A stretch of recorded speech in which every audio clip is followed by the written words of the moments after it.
एक समय की बात है। एक गांव में दो वृद्ध स्त्रियां रहा करती थीं। दोनों का इस संसार में कोई नहीं था और वे दोनों ही एक दूसरे का सहारा बनकर बड़े प्रेम भाव से रहती थीं।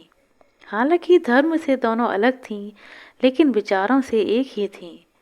उनमें से एक महिला हिंदू धर्म की थी और दूसरी महिला जैन धर्म की।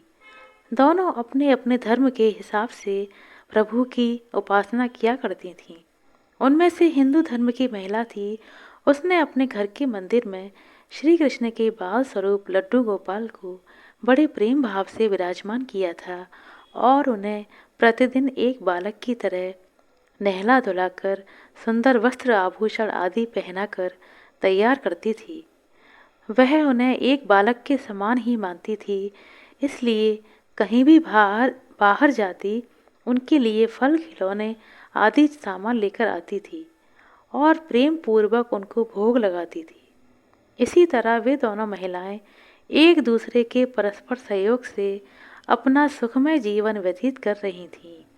वे दोनों जब पूजा पाठ और सभी कामों से निवृत्त हो जाती, तब बचा हुआ समय एक दूसरे के साथ सुख दुख बांटते हुए बिताती थीं। कुछ समय बीतने के बाद सावन मास में हिंदू महिला को तीर्थ यात्रा पर जाने का अवसर मिला। तब उसने अपनी प्रिय सहेली जैन धर्म की महिला से भी चलने के लिए कहा।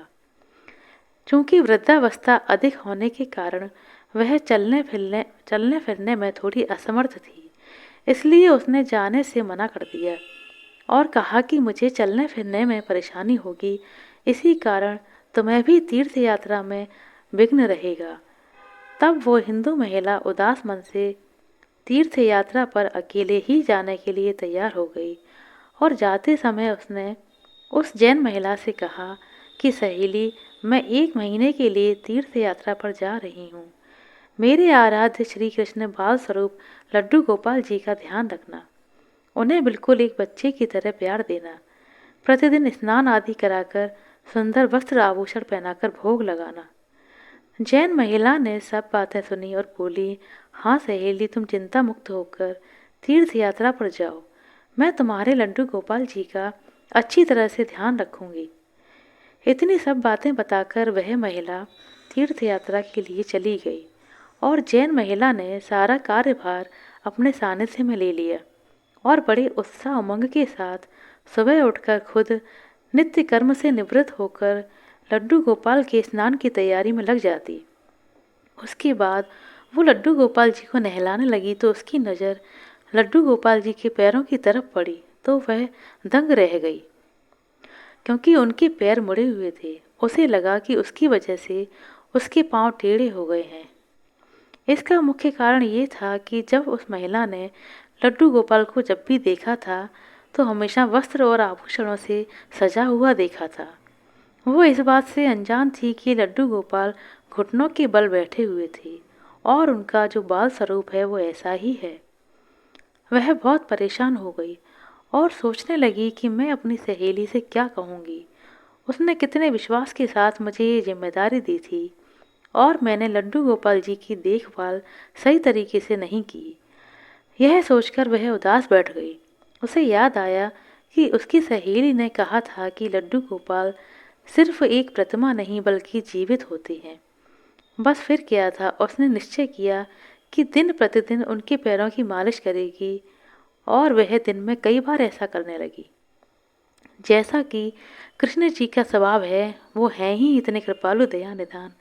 उस वृद्ध महिला की इस नादान भक्ति से वशीभूत होकर उन्होंने उस पर अपनी अपार कृपा लुटा दी और एक दिन वह महिला रोज की तरह प्रातःकाल उठकर लड्डू गोपाल जी को स्नान कराने का प्रबंध कर ही रही थी कि उसकी नज़र उनके पैरों पर पड़ी।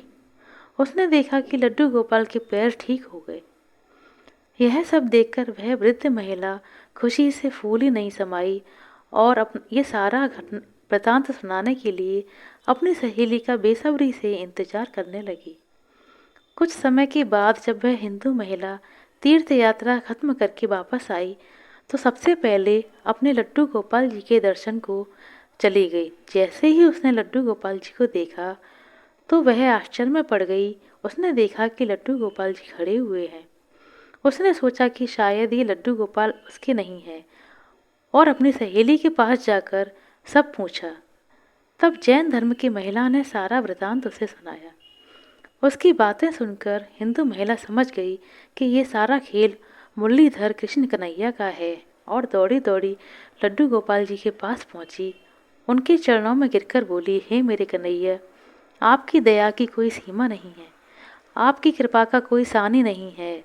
और फिर उस जैन वृद्ध महिला से बोली कि सखी, तू धन्य है, तुझ पर श्री कृष्ण की ऐसी कृपा हुई है जो कोई कभी सोच ही नहीं सकता। तुझे नहीं पता कि हमारे लड्डू गोपाल के पांव तो ऐसे ही मुड़े होते हैं, क्योंकि उनका ये बाल स्वरूप बैठी हुई अवस्था में है, लेकिन तेरी भक्ति ने उनके इस स्वरूप को बदल दिया और उनको उनके पैरों पर खड़ा कर दिया। आशा करते हैं दोस्तों आपको हमारे द्वारा सुनाई गई ये छोटी सी रोचक कहानी अच्छी लगी होगी। यदि कहानी अच्छी लगी हो तो कृपया लाइक करें, शेयर करें